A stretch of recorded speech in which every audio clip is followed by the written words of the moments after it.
शिव का ये शुभ संदेश।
ओम शांति।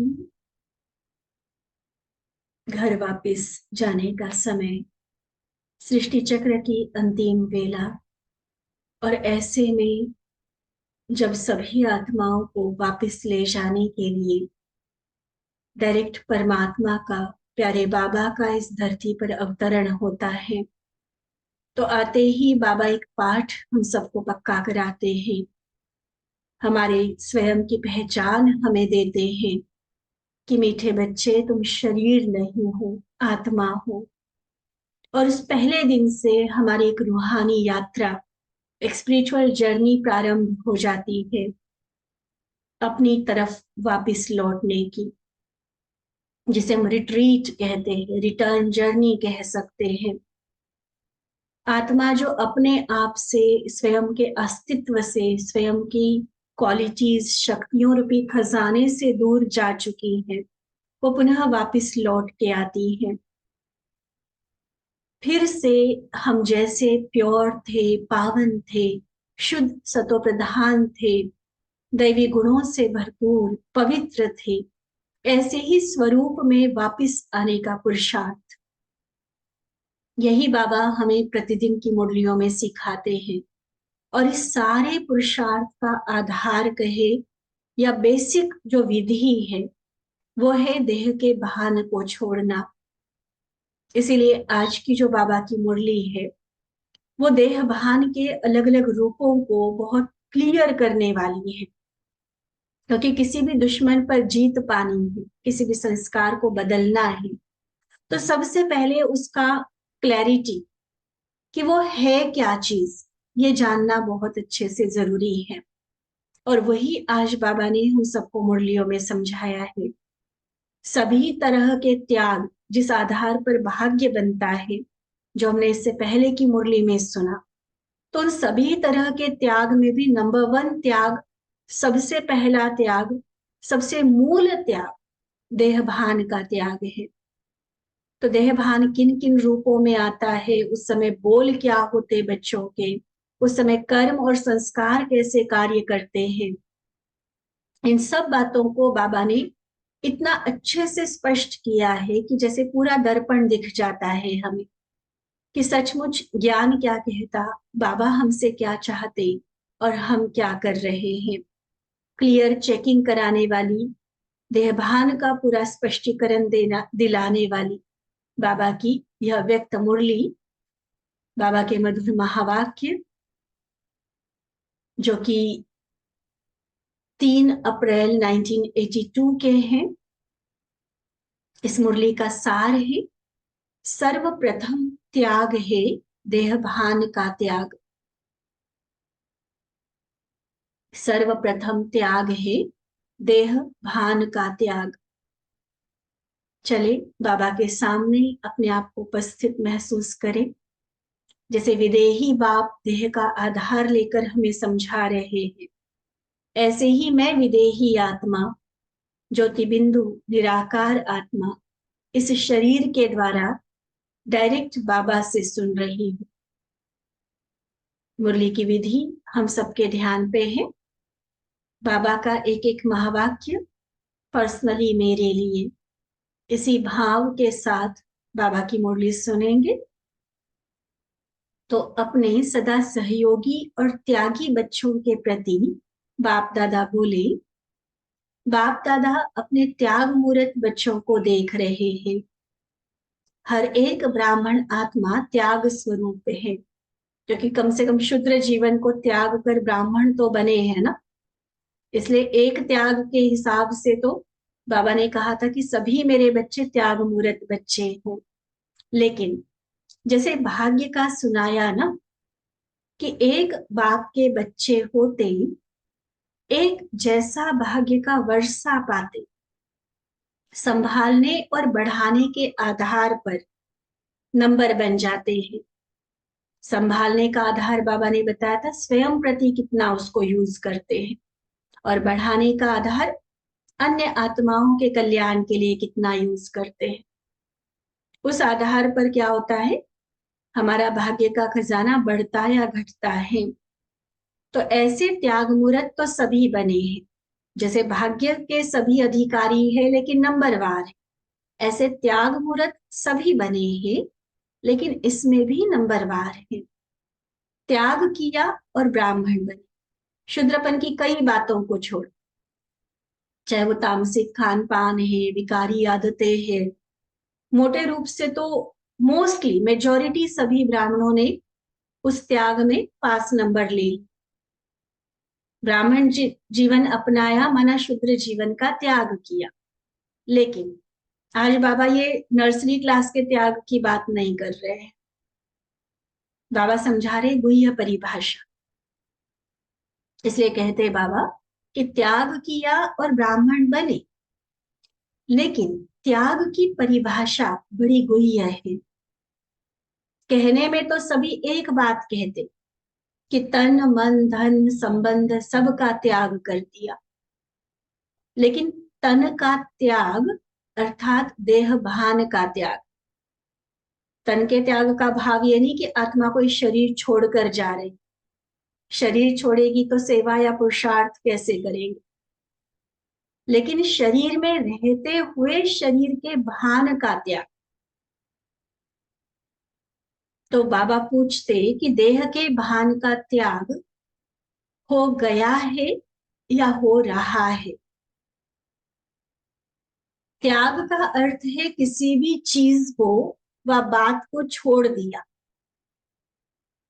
उसमें जो अपनापन था, मैंपन था, अधिकार था, उस अपनेपन से किनारा कर लिया, अपना अधिकार समाप्त किया, कोई चीज छोड़ दी। उसमें जो पॉजिटिवनेस था, मेरा मेरा था, अधिकार था, उसको छोड़ दिया। जिसके प्रति त्याग किया अब वह वस्तु उसकी हो गई। ठीक है, हम कहते तन मन धन सब हमने त्याग कर दिया, या कहते बाबा को दे दी, तो फिर मेरा कहां से आया। अगर देने के बाद भी मेरेपन का भाव आता है, अपने अधिकार से श्रीमत के बदले मनमत के हिसाब से उसको यूज करते हैं, तो इसको देहभान का त्याग नहीं कहेंगे। बाबा बड़े अच्छे से समझा रहे थे, एक एक एग्जाम्पल देकर, क्या शब्द बच्चे बोलते, पूरा हमारे बोल की बाबा ने नकल लगाई है, बताया है कि क्या क्या बोलते हैं, आपस में संबंधों में किस तरह से चलते हैं। क्यों? क्योंकि देहभान है। समझेंगे तभी चेंज कर पाएंगे। इसलिए दिल शिकस्त नहीं होना बाबा की बात सुनते कि हाँ हमारे अंदर तो भी बहुत देहभान है, हम तो इसमें फेल है। आज कोई सर्टिफिकेट देने के लिए बाबा की मुरली नहीं है, चेकिंग करेंगे, और ताकि बाबा की दी हुई युक्तियों के आधार से उसको हम चेंज कर सके। क्योंकि जैसे जैसे सुनते जाएंगे ना मुरली, बड़े से बड़े महारथी, कितने भी ज्ञानी अनुभवी, कितने भी क्लासेस कराने वाले या अन्य तरह की धारणाओं में अपने आप को मजबूत समझने वाले, वो भी आज की मुरली से ये रियलाइज जरूर करेंगे कि अभी भी हमारे अंदर देहभान की परसेंटेज बहुत है। मुरली बाबा की ऐसी, बिल्कुल जैसे होता है ना MRI CT स्कैन कराने वाला, एक होता है ऊपर ऊपर से चेक कर लिया, टेम्परेचर देख लिया, जीभ देख ली, कान आंख देख ली, वो नहीं है टेस्टिंग आज बाबा। आज बाबा की बहुत माइन्यूट लेवल की, बहुत सूक्ष्म लेवल की चेकिंग कराई है बाबा। ऐसे बीमारी तो बहुत अच्छे से सामने दिखाई देनी है, आप उसको देख के डरना नहीं है, घबराना नहीं है, दिल शिकस्त नहीं होना है।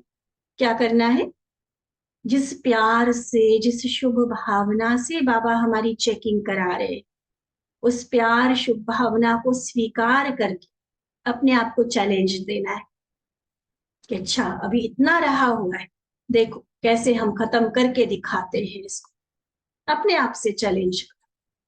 ठीक है, इस भाव से मुरली सुनेंगे आज। तो बाबा ने पूछा, त्याग का अर्थ बता रहे हैं बाबा कि किसी भी चीज को व बात को छोड़ दिया, अपनेपन से किनारा कर लिया, अपना अधिकार समाप्त हुआ। जिसके प्रति त्याग किया वह वस्तु उसकी हो गई।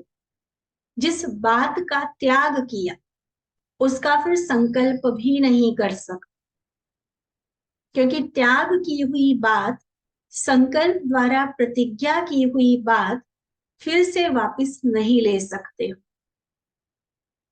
जैसे इसका एग्जाम्पल हमने पहले भी एक बार डिस्कस किया था। मान लो कोई मेरी बहुत फेवरेट चीज थी जो मुझे खाने में बहुत पसंद थी, बाबा का ज्ञान मिला और पता चला कि वो चीज तो तामसिक है, योगी के लिए अच्छी नहीं है, क्योंकि हम बाबा के प्रति निश्चय बुद्धि है, बाबा के नियम में जो फायदा छिपा हुआ है उसको हम जानते हैं।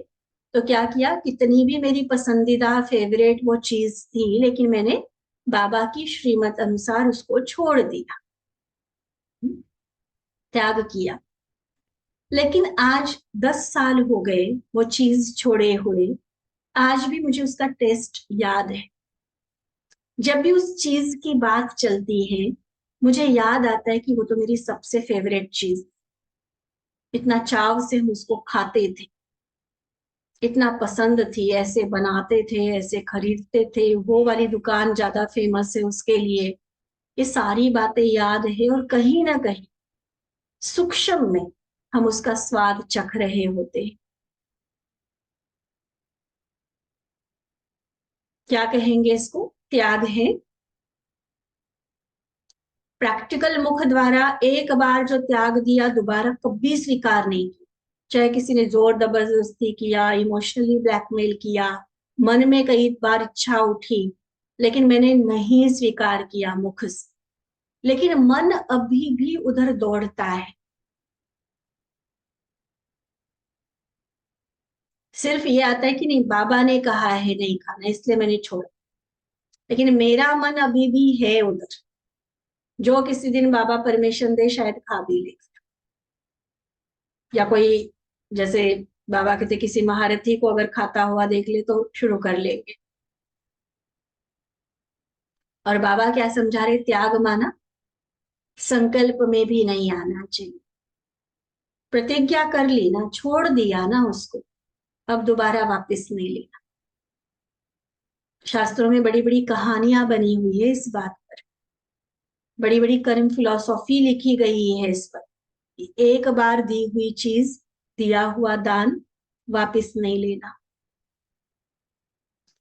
तो बाबा के प्रति हमने उसको समर्पण किया, कहे बाबा पर बलि चढ़ाया, या जैसे आज बाबा शब्द यूज करे त्याग किया, तो उस बात को, अब वो चीज माना संस्कार भी हो सकता है, संबंध भी हो सकता है, अपना कोई खुद का संस्कार हो सकता है, आदत हो सकती है। अब एक बार अगर मैंने उसको छोड़ दी तो संकल्प में भी नहीं आना चाहिए। जैसे अभी क्रोध मुक्त की बाबा की बात चली, क्रोध को मैंने छोड़ दिया, क्रोध मुक्त बनने के लिए बाबा से प्रॉमिस कर लिया, लेकिन अभी भी संकल्प में उबाल है, किसी के लिए बदला लेने की भावना है, किसी के लिए आक्रोश है, किसी के लिए ईर्ष्या द्वेष है, घृणा है, कहीं किसी बात से हम रूठ कर बैठे हुए हैं, बाहर से कुछ जाहिर नहीं कर रहे हैं, व्यक्त नहीं कर रहे, हम किसी को दिखा नहीं रहे, लेकिन अंदर है, उबल रहा है अंदर अंदर, तो उसको क्रोध का भी पूरा त्याग नहीं कहेंगे ना।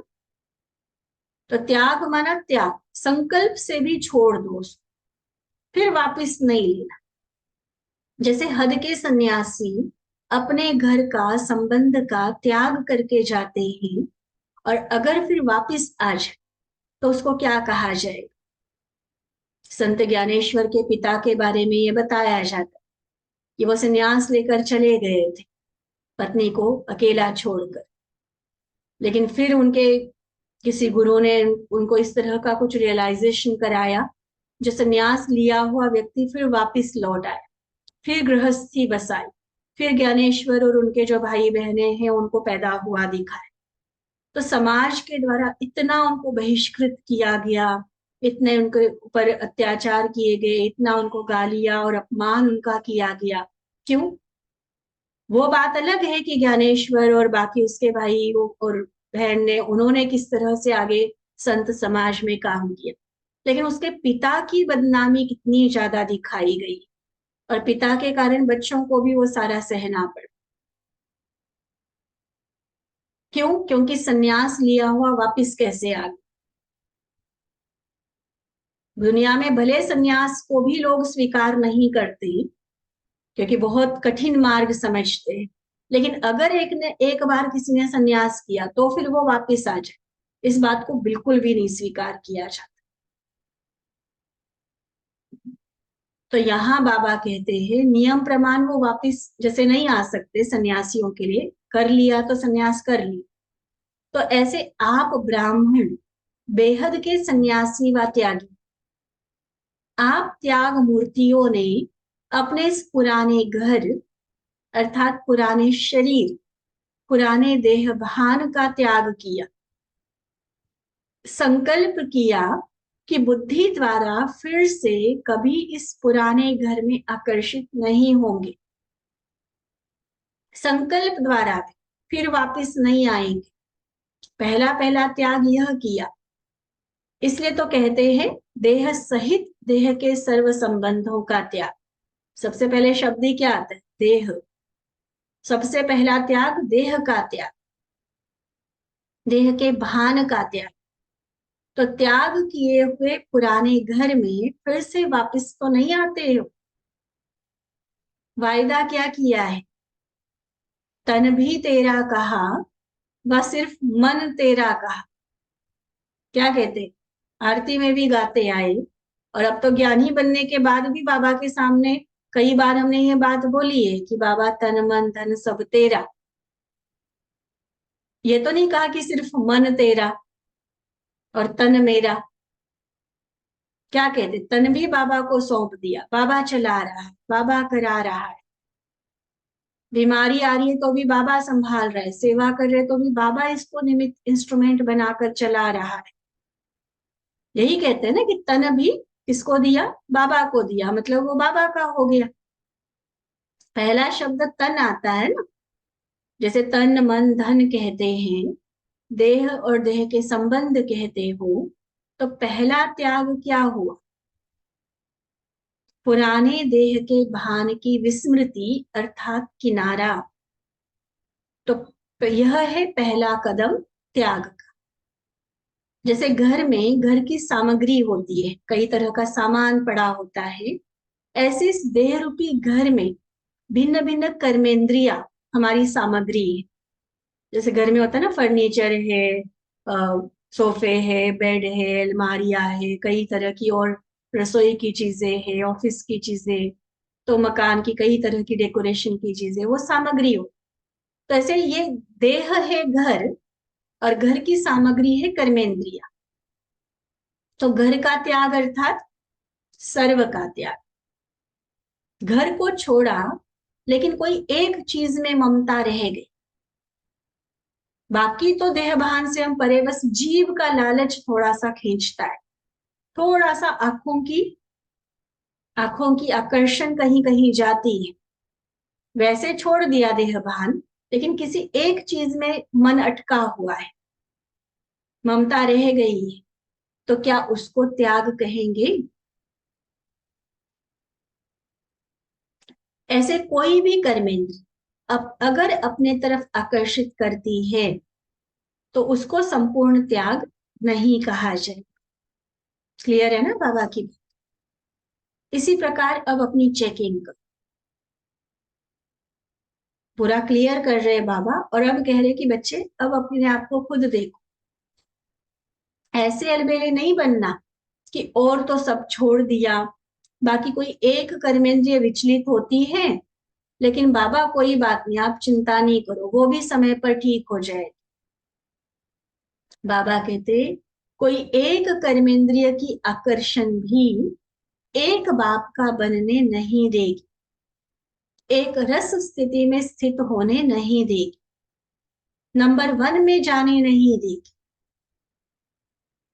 जैसे बाबा देखो कितना अच्छे से समझा रहे एग्जाम्पल देकर। अगर कोई हीरे जवाहर महल माड़िया सब छोड़ दे और सिर्फ कोई मिट्टी के फूटे बर्तन में भी मोह रह जाए तो क्या कहा जाएगा? कहते हैं ना, कटोरा भी छोड़ दो। कहानी सुनाते एक साधु की इसके बारे में कि और सब कुछ वो था, छोड़ चुका था, संन्यास लिया हुआ था, एकदम वैराग था दुनिया से, बस एक अपना कमंडलू और लाठी, लाठी भी छोड़ो वाली वो कहानी है। तो वो होता था उसके साथ। एक दिन उसको आया कि ये लाठी भी मैं लेकर चल रहा हूँ, इसको भी क्या, इसमें भी मोह जा रहा है ना कि लाठी कहाँ है? कहीं बैठा हूँ, उठने लगूंगा चलने लगूंगा तो याद आएगा कि अरे लाठी रह गई, फिर वापस जाऊंगा फिर लेके चलूंगा। तो इसका मतलब क्या कि लाठी में भी ममत्व है मेरा, उसमें भी लगाव है। तो कहता है लाठी भी छोड़। कहते तब उसको सिद्धि प्राप्त। बड़ी लंबी लंबी स्टोरीज है भक्ति मार्ग की। दुनिया में भी बहुत ऐसी सारी युक्त मोटिवेशनल कहानियां हैं दुनिया में, लेकिन हमें उसका भाव क्या उठाना है जो आज बाबा समझा रहे। कई बार बहुत बड़ी बड़ी चीजें जिसको दुनिया असंभव समझती है वो त्याग हम कर लेते हैं, उसके पीछे सहन भी कर लेते हैं, अपने आप से हट भी कर लेते हैं। और कोई ऐसी साधारण सी एरी गहरी चीज जिसकी कोई वैल्यू भी नहीं है, ऐसी किसी आदत में, किसी संस्कार में, किसी कर्मेंद्रिय में, कोई रस में मन अटक जाता है। जैसे हीरा अपनी तरफ आकर्षित करता है, यहाँ हीरे से ममत्व तोड़ दिया, लेकिन हीरे से भी ज्यादा वो फूटा हुआ बर्तन उसको अपनी तरफ बार बार आकर्षित करेगा। न चाहते बुद्धि बार बार वहां भटकती रहेगी। ऐसे अगर कोई भी कर्मेंद्रिय की आकर्षण रही हुई है तो श्रेष्ठ पद पाने से बार बार नीचे ले आएगी। तो पुराने घर और पुरानी सामग्री सबका त्याग चाहिए। ऐसे नहीं समझो कि यह तो बहुत थोड़ा है, लेकिन यह थोड़ा भी बहुत कुछ गंवाने वाला है। अपने आप को यह दिलासा नहीं दो कि हमने तो बहुत बदल लिया, बहुत त्याग कर लिया, तो थोड़ी सी चीज रही है ना, इसमें कुछ नहीं नुकसान होने वाला। अब यहाँ दुर्योधन की कहानी याद कर, दिखाते हैं महाभारत युद्ध के समय गांधारी जिसने दृष्टि होते हुए भी अपने आप को अंधा बनाया हुआ था, आंखों पर पट्टी बांधी हुई थी, तो कहते कि उसके पास वो संचित हो गई थी शक्ति, बहुत शक्ति दृष्टि की इकट्ठी हो गई थी। तो अपने बेटे को वो जयदान देने के लिए उसने बुलाया, लेकिन क्या था, बिना वस्त्र के आना। तो जैसे ही वो गांधारी की दृष्टि पड़ेगी, गांधारी की बात है, दुर्योधन की माँ, तो गांधारी की दृष्टि जैसे ही उसके ऊपर पड़ेगी, ये उस दृष्टि में शक्ति थी कि उसका पूरा शरीर वज्र जैसा बन जाए, जो कोई हथियार उसको किसी तरह से वार या नुकसान नहीं कर सके। अब दुर्योधन को भी ये बात पता थी और इसलिए वो चल भी पड़ा, लेकिन फिर कहते हैं कि वो कृष्ण को फिर थोड़ा सा छल वाला भी दिखाया ना उन्होंने। तो कहते हैं कि उन्होंने दुर्योधन के मन में ऐसी बात कर दी कि भले वो तुम्हारी माता है, लेकिन बिल्कुल ही निर्वस्त्र होकर कैसे जाओगे उसके साथ। तो कहते हैं कि उसने अपने जांघों पर प्राइवेट पार्ट को थोड़ा सा कपड़ा लपेट लिया कि भले माँ के सामने जाना है, लेकिन इतना तो हमें लिहाज तो रखना चाहिए। और वो थोड़ा सा जो ढका हुआ था, कहते हैं कि बाकी सारा शरीर उसका वज्र के समान बन गया, लेकिन फिर उसकी मौत कैसे हुई? जिस अंग को उसने बचा के रखा था, जिस पर माता की दृष्टि नहीं पड़ी थी, जो शक्ति उस जिसको नहीं मिली थी, उसी पर वार करके उसका अंत किया गया। देखो, शास्त्र की एक एक कहानी जो है वो बहुत कुछ सिखाने वाली। इसी तरह से रक्त बीज का जो वर्णन दिखाते हैं, रक्त की खून की एक एक बूंद से एक एक राक्षस पैदा होता था। जैसे दुर्योधन में छोटे से पार्ट को ढकने को बड़ी बात नहीं समझी, लेकिन उसमें अंत हो गया। जैसे एक एक खून की बूंद से राक्षस पैदा हो रहा है, ऐसे थोड़ी सी बातों की लापरवाही, वैसे हम बड़े त्यागी बन गए। घर बार तो क्या, कितने समाज का सहन किया, घर के परिवार वालों का कितना सहन किया, पति पत्नी का, पत्नी पति का, बच्चों का, कितना कितना हम सहन करते आए। त्याग के पीछे हर बात में अपने आप को हट से चलाया, कष्ट उठाया, तकलीफ भी सहन की, सब किया। और कहीं कहीं छोटी बातों में हम फेल हो जाते, और वो छोटी बात ही हमारे अंत का कारण बनती है, हमारे पद को भ्रष्ट करने का कारण बनती है। दो स्टोरीज तो अभी सुनाई, ऐसी बहुत सारी स्टोरीज है इस बारे में, कि छोटी बात को छोटा नहीं समझो, वही फेल बनाएगी, फिर आप फेल करेगी। इसलिए ये नहीं सोचो कि बस थोड़ा सा तो रहा है बाबा, इतना तो ठीक कर देंगे बाद में, नहीं, लेकिन ये थोड़ा भी बहुत कुछ गंवाने वाला है। इसलिए संपूर्ण त्याग चाहिए। इस पुरानी देह को बाप दादा द्वारा मिली हुई अमानत समझो, ये है असली तरीका जो बाबा बता रहे। अगर देह के भान को कंप्लीट खत्म करना है, तो ये जो मेरा समझ के चल रहे हैं ना देह, ये छोड़ो। ये शरीर बाबा की अमानत है। पुरुषार्थ करने के लिए, सेवा करने के लिए बाबा ने कुछ टाइम के लिए टेम्पररी उधार दिया हुआ शरीर है ये, मेरा नहीं है। मेरा समझते ना तो लगाव हो जाता, फिर बुद्धि फंस जाती। इसलिए मेरा नहीं, लेकिन बाबा की दी हुई अमानत है, ये समझ के चल। सेवा अर्थ इस शरीर को कार्य में लगाना है। यह मेरी देह नहीं, लेकिन सेवा अर्थ बाबा की मिली हुई अमानत है। जैसे मेहमान बन देह में रह रहे, थोड़े समय के लिए बाप दादा ने कार्य करने के लिए यह तन आपको दिया है, तो आप क्या बन गए? इस तन रूपी घर में, इस शरीर रूपी घर में मेहमान हो गए। तो मेरेपन का त्याग और मेहमान अपने आप को समझकर शरीर को महान कार्य में लगा। मेहमान को क्या याद रहता है? अपना असली घर याद रहता है, या उसी में फंस जाते हैं? तो आप सबका यह शरीर रूपी घर भी यह फरिश्ता स्वरूप है, फिर देवता स्वरूप है, उसको याद करो। या तो बिंदी बन के परमधाम में टिक जाओ, या अपने फरिश्ते वाली प्रकाश में काया वाले शरीर को याद करो, या आदि स्वरूप जो हमारा देवी देवता का सजा सजाया सुंदर सतो प्रधान कंचन काया वाला, उसको याद करो। वो हमारी असलियत है, और इसमें तो हम किराए के घर में बैठे। भगवान ने अमानत टेम्पररी दिया हुआ शरीर है हमारे पास, इसमें नहीं फंसो। उसको याद करो, चाहे अपने घर को, चाहे फरिश्ता रूप को, चाहे देवता रूप। बाकी इस पुराने शरीर में ऐसे निवास करो जैसे बाप दादा पुराने शरीर का आधार लेते हैं, लेकिन शरीर में फंस नहीं जाते। कर्म के लिए आधार लिया और फिर अपने फरिश्ते स्वरूप में स्थित हो जाओ, अपने निराकारी स्वरूप में स्थित हो जाओ। न्यारेपन की ऊपर की ऊंची स्थिति से नीचे साकार कर्मेंद्रियों द्वारा सिर्फ कर्म करने के लिए आओ, फंसने के लिए नहीं। मेरा मेरा कह के लगाव वाली भावना से नहीं, लेकिन मैं हूं ही वतन का निवासी। न्यारी स्थिति वाला, और सिर्फ कर्म करने के लिए नीचे इस शरीर में आ रहा, इसको कहा जाता है मेहमान अर्थात महान। ऐसे रहते हो,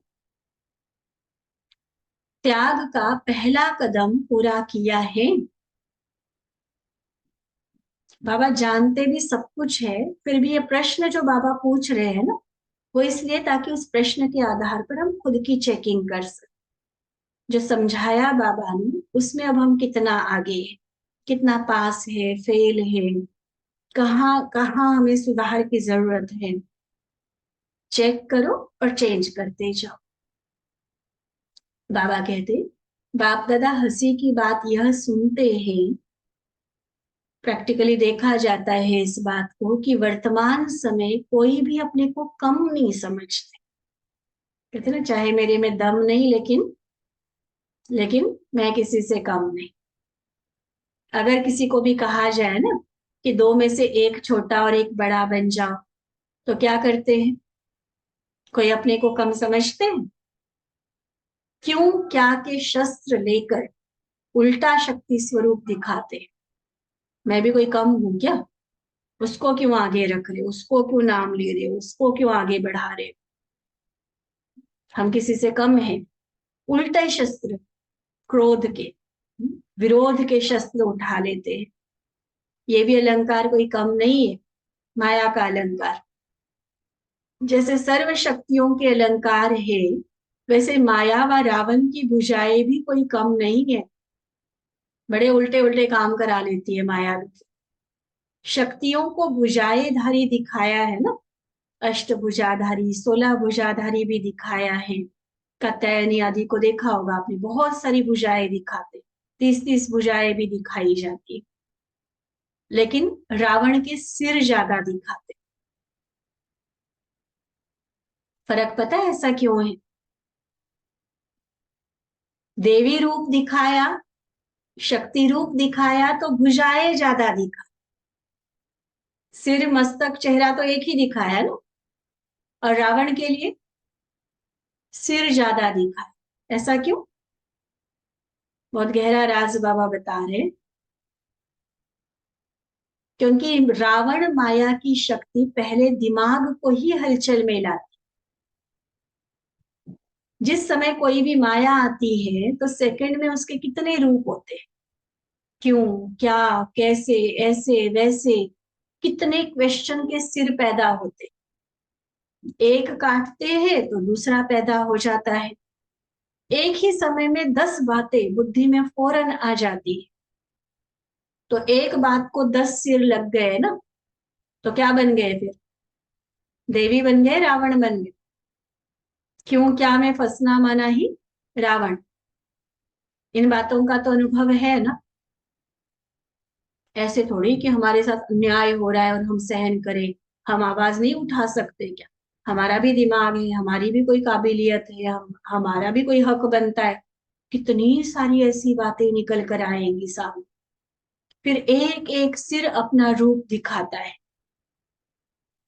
यही 10 शीश के शस्त्रधारी बन जाते हैं। कैसा लगता होगा बाबा को ऐसे रूप बच्चों का देखकर, कि मैं इनको क्या बना रहा हूँ, ये बच्चे मेरे क्या बन जाते हैं। ये कोई दुनिया वालों की बातें थोड़ी सुना रहे। ब्राह्मण परिवार में ज्ञानी योगी कहलाने वाले बच्चे, उनका हाल सुना रहे बाबा। तभी तो बाबा ने कहा हंसी आती है बाबा को देखकर। कहलाते क्या अपने आप? बाबा ने क्या सपना देखा है हमारे लिए, कितने ऊंचे अरमान हैं बाबा के, और हम क्या कर रहे हैं।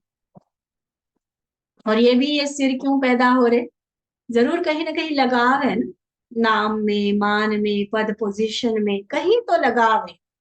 और वो जब देखते कि मेरे बदले किसी और को मिल रहा है तो सह नहीं पाते फिर।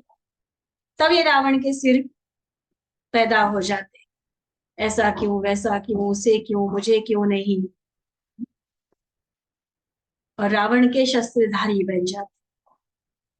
और उसके उल्टा बाबा जो हमें देवी रूप देखना चाहते हैं, तो देवी अर्थात शक्ति अर्थात सहयोगी। भुजा जो है ना, वो सहयोग की निशान। सिर माना दिमाग ज्यादा चल, क्यों, क्या, कैसे, वैसे, कहेंगे लॉजिक तो हमारा सही है, होना तो ऐसा ही चाहिए। उसको कैसे कर दिया, वो नए आए हुए, वो ऐसे वो वैसे, मैं ऐसी मैं ऐसा। दिमाग के घोड़े ज्यादा दौड़ते हैं। तो रावण दिखा। और शक्ति माना सहयोगी। भुजाओं का काम होता है सहयोग देना। अभिमान के सिर वाली शक्ति नहीं, लेकिन सदा सर्व भुजाधारी, अर्थात सर्व परिस्थिति में सहयोगी। आज की मुरली में यज्ञ के संभाल की बाबा ने बात कही है। थोड़ा सा आज के इस पॉइंट ऑफ व्यू से भी उसको सोचना। यज्ञ के सहयोगी है या यज्ञ के सिस्टम पर सवाल उठाने वाले हैं, दूसरों के मन में भी डाउट पैदा करने वाले हैं। शक्ति माना सर्व परिस्थिति में सहयोगी। रावण के 10 सिर वाली आत्माएं हर छोटी सी परिस्थिति में भी कभी सहयोगी नहीं बनी। उनके मन में पहले ही वो सिर उठाएंगे, क्यों, क्या, कैसे। ऐसे सिर द्वारा अपना उल्टा अभिमान प्रत्यक्ष करती। हाँ जी का पाठ तो उनका पक्का हो ही नहीं सकता। और शक्ति माना हाँ जी, सहयोग। बाबा ने बताया, बड़ों ने, निमित्त ने कुछ डिसाइड किया, फाइनल किया, मुझे सहयोगी बनकर चलना है। उसमें क्यों क्या में नहीं जाए। क्यों का क्वेश्चन हल करेंगी और फिर कैसे के सिर का, रावण का सिर की बात बाबा सुना रहे हैं। क्या करेंगे, वो क्यों क्या के सिर द्वारा अपना उल्टा अभिमान प्रत्यक्ष करेंगे। क्यों का क्वेश्चन हल करेगी तो कैसे का सिर ऊंचा हो जाएगा। अर्थात एक बात को सुलझाएंगी और फिर दूसरी बात शुरू कर देगी। कभी संतुष्टि नहीं होगी ऐसी बात, कंप्लेंट्स ही रहेंगी कितना भी कोशिश कर। दूसरी बात को ठीक करेगी तो तीसरा सिर पैदा हो जाएगा। बार बार कहेंगे यह बात तो ठीक है, लेकिन ये क्यों। अच्छा ठीक है, आपकी ये बात हमने मान ली, लेकिन फिर ऐसा क्यों, यह क्यों, वह क्यों। इसको कहा जाता है कि एक बात के 10 शीश लगाने वाली शक्ति। सहयोगी कभी नहीं बने। प्रश्न उठाकर उलझा उलझा के दूसरे को इरिटेट करके जाएंगे और सहयोग फिर नाम मात्र नहीं, अंश मात्र भी सहयोग नहीं। सदा हर बात में जैसे अपोजिशन करेंगे, विरोध करेंगे। तो अपोजिशन करने वाले रावण संप्रदाय हो गए ना। चाहे ब्राह्मण बन गए, यहाँ दुनिया वालों की, अज्ञानियों की बात नहीं कर रहा है बाबा। शुरू में ही बताया ना कि ये ब्राह्मणों की बातें है सारी। ब्राह्मण संसार के ये सारे खेल बाबा सुना रहे कि अपोजिशन करने वाले दुनिया वालों को संभालना और उनमें विजयी बनना एक बात होती। इन अंदर के घर के भेदी जब बन जाते हैं ना, अपने ही ज्ञानी आत्माएं ज्ञानियों का जब विरोध करने लगती, क्लास में आने वाले भाई बहनें, निमित्त जो बनी हुई बहनें उनका विरोध करने लगते, तो क्या कहलाएंगे। सेवा करने वालों को सेवा में अड़चने डालेंगे, उनको डिस्टर्ब करेंगे, क्यों क्या की उलझनों में उलझाएंगे। तो रावण संप्रदाय ही कहा जाएगा ना। चाहे ब्राह्मण बन गए, देखो बाबा स्पष्ट कह रहे हैं। उस समय के, ऐसे नहीं कि सारे के सारी बुराई है उनमें, लेकिन उस समय के लिए तो आसुरी शक्ति का प्रभाव है, आसुरी शक्ति के वशीभूत है। और शक्ति स्वरूप क्या करेंगे। शक्ति स्वरूप हर परिस्थिति में, हर कार्य में सदा सहयोगी बन औरों को भी सहयोगी बनाए। चाहे स्वयं को सहन भी करना पड़े, खुद थोड़ा त्याग भी करना पड़े, लेकिन सहयोगी बनकर चले। कई बार ना बाहर के त्याग वाली इतनी बात नहीं होती है बड़े, ये अपने विचार, अपनी मत का जो त्याग करना पड़ता है ना। मैंने कुछ राय दी थी और उसको नहीं माना गया, लेकिन किसी और की राय को माना गया और अब उसमें मुझे सहयोगी होकर चलना है। इसमें बड़ा अभिमान का त्याग चाहिए। मेरी बात को माना गया है और मैं बढ़ चढ़ के उसमें काम कर रही हूँ, वो बड़ी बात नहीं होती। लेकिन मेरी बात को काटा गया था मीटिंग में और किसी और की बात को स्वीकार करके वो फाइनल प्लान बनाया और मैं अब उसमें भी पूरा सहयोगी होकर चली, ये भी होता है संगठन। तब मैं अपोजिशन करता हूँ, किनारा हो जाता हूँ, या जैसे मेरे प्लान को अगर बनाते तो मैं जैसे सहयोगी बनता बढ़ चढ़कर, ऐसे अभी भी बन रही हूँ या बन रहा हूँ। देखो, ये भी देहभान के ही लक्षण होते हैं सर। अपोजिशन करने वाले हैं या सहयोगी बनने वाले हैं? सहयोगी जिसको बनना है ना, जो शक्ति स्वरूप है, फिर चाहे खुद सहन करना पड़े, त्याग करना पड़े, फिर भी वो सहयोग देंगे पक्का। सहयोग की निशानी भुजाएं है। इसलिए कभी भी कोई संगठित कार्य होता है तो क्या शब्द कहते हो? अपनी अपनी अंगुली दो। तो यह सहयोग देना हुआ ना। अंगुली भी भुजा में है, तो भुजाएं सहयोग की ही निशानी गाई हुई, दिखाई है। तो समझा, शक्ति की भुजाएं और रावण के सिर। कितना गहरा और रमणीक राज बाबा ने समझाया। और न सिर्फ रमणीक, लेकिन रियलाइजेशन वाला। क्योंकि ये दुनिया की बात नहीं, ये हमारी चेकिंग है कि मैं क्या बन रहा हूं, रावण बनता हूं या शक्ति। सदा सहयोगी की कैटेगरी में मैं रहती हूँ या कभी अपोजिशन करने वालों में आ जाती। देख, बाबा कहते सदा अपने को देखना कि सदा के सहयोगी मूर्त बने हैं। त्याग मूर्त बनने का पहला कदम फॉलो फादर के समान किया है। ब्रह्मा बाप को देखा, सुना, संकल्प में, मुख में सदैव क्या रहा कि ये बाबा का रथ है। जबकि शिव बाबा कह रहा है कि मैं लोन लेकर आया हूं, मैं मालिक नहीं हूं। लेकिन ब्रह्मा के बोल क्या थे हमेशा कि ये शिव बाबा का रथ है, कभी मेरापन नहीं था। तो बाबा पूछते, बच्चों को बाबा पूछ रहे, आप जिस शरीर में बैठे हो, यह आपका रथ किसका है? किसका है? क्या सिर्फ ब्रह्मा ने रथ दिया व आप लोगों ने भी रथ दिया? ब्रह्मा की प्रवेशता का पाठ भले अलग है, लेकिन आप सबने भी तन तेरा कहा ना, या कहा कि तन मेरा? क्या कहते? मैं बाबा का, बाबा मेरा, मेरा तन मन धन सब तेरा, क्या लागे मेरा, कहते हैं ना। भक्ति से भी बढ़कर ज्ञानी आत्माएं कई बार ये बात कहती। तो सिर्फ कहने तक है या निभाने तक है? किसका रथ है?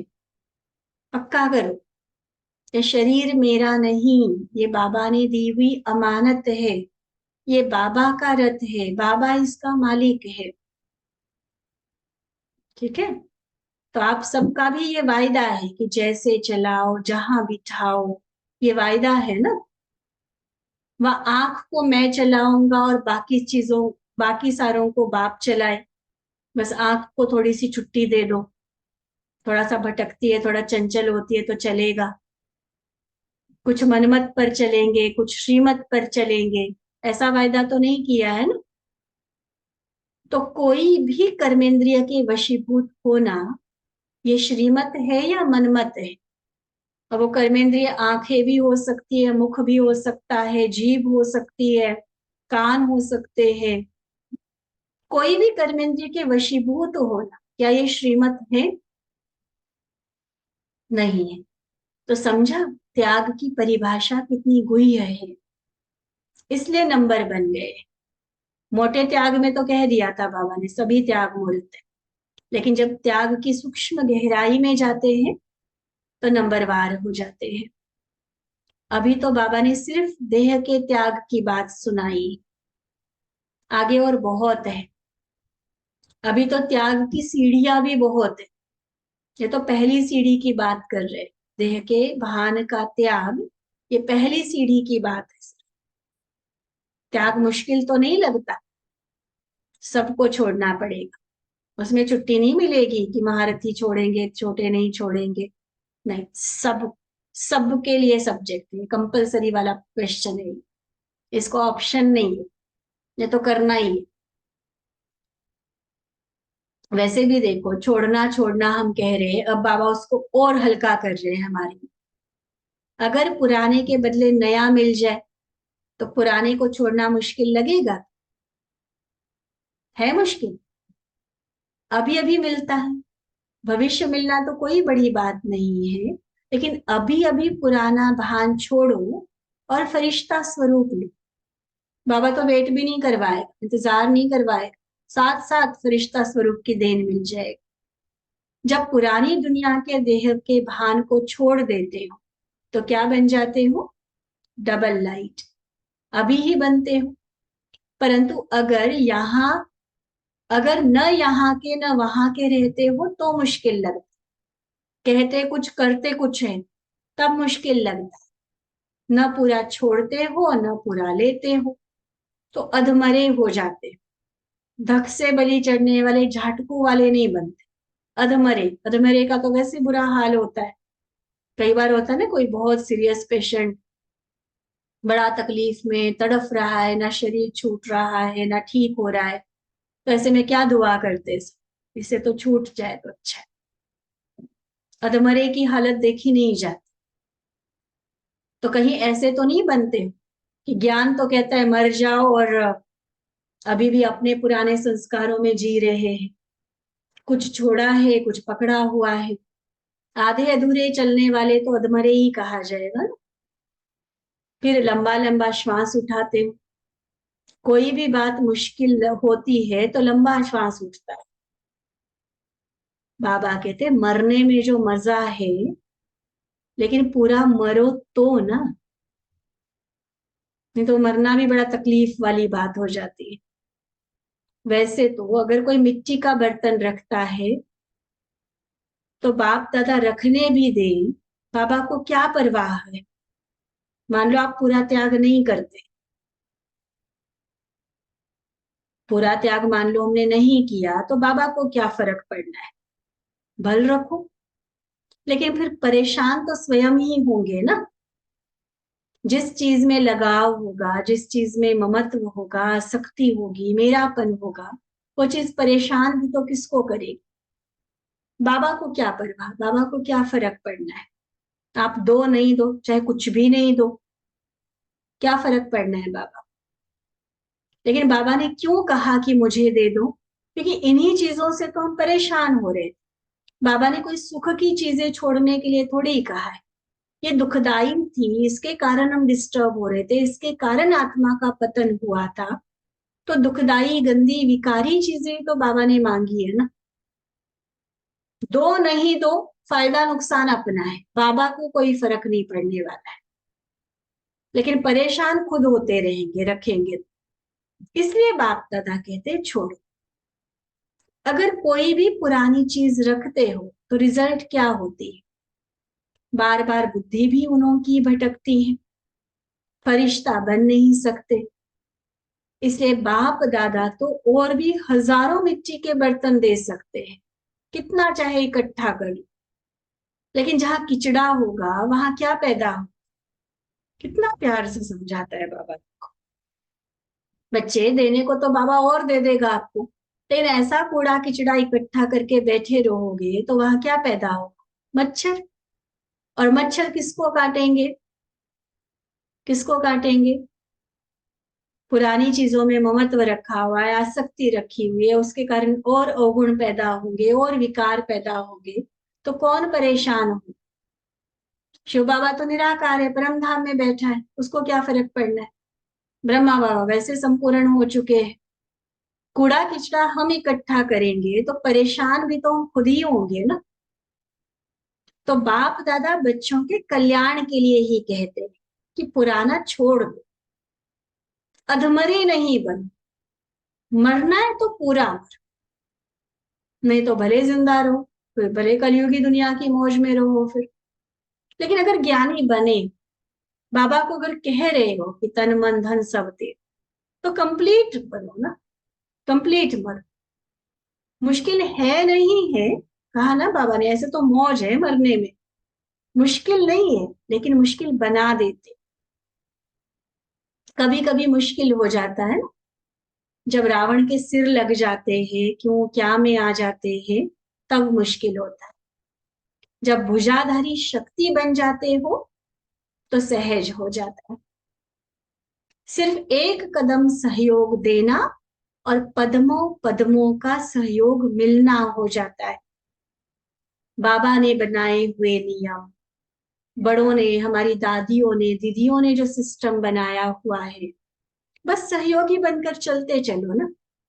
हमारा एक कदम का सहयोग रिटर्न में पदम गुना होकर हमें मिलेगा। इतनी उन्नति होगी, इतने आगे बढ़ेंगे, स्वोन्नति में भी, सेवा में भी, हर तरह से। बाबा रखता नहीं है किसी का कुछ, पदम पदम गुना करके देगा, लेकिन किसको? सहयोगी बनने वाले। अपोजिशन करेंगे तो खुद ही भस्म हो जाएंगे। क्यों? क्या के सिरों में रावण की उस सेना में खुद ही उलझते रह जाए। इसलिए क्लियर बाबा की श्रीमत, रावण नहीं बनो, रावण संप्रदाय में नहीं जाओ। अब बाबा ने निकाल लिया ना वहां से। अब सहयोगी शक्ति स्वरूप बनो, भुजाधारी शक्ति बनो, तो सब सहज होता जाएगा। तो एक कदम सहयोग देना और पदम कदमों का सहयोग मिलना हो जाता है। लेकिन पहले जो एक कदम देना पड़ता है ना, उसमें घबरा जाते। जो तन भी तेरा कहना पड़ता है ना, उस देने में घबरा जाते। लेकिन लेना कितना ज्यादा है अगर ये याद रखे, फिर देने से घबराएंगे नहीं। मिलना भूल जाता है, देना याद रहता है। इसलिए त्याग बड़ी चीज लगती है ना। वास्तव में उस त्याग के पीछे छिपा हुआ भाग्य याद रहे तो त्याग या देना कोई बड़ी बात नहीं। ठीक है? क्लियर है बाबा की बातें सभी?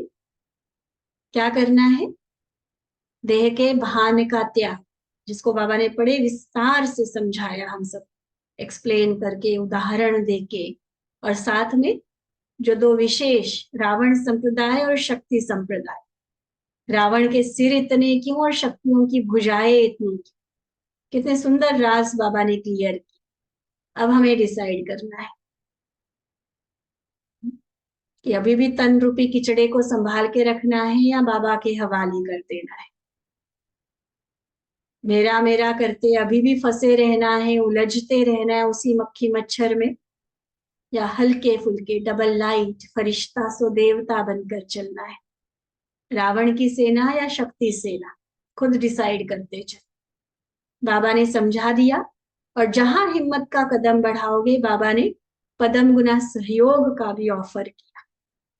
अब वो हिम्मत का कदम हम कितना बढ़ाते, सहयोग के कदम कितने आगे बढ़ाते, ये हमें डिसाइड करना है। अच्छा, ऐसे सदा सहयोग मूर्त, सदा त्याग द्वारा श्रेष्ठ भाग्य अनुभव करने वाले,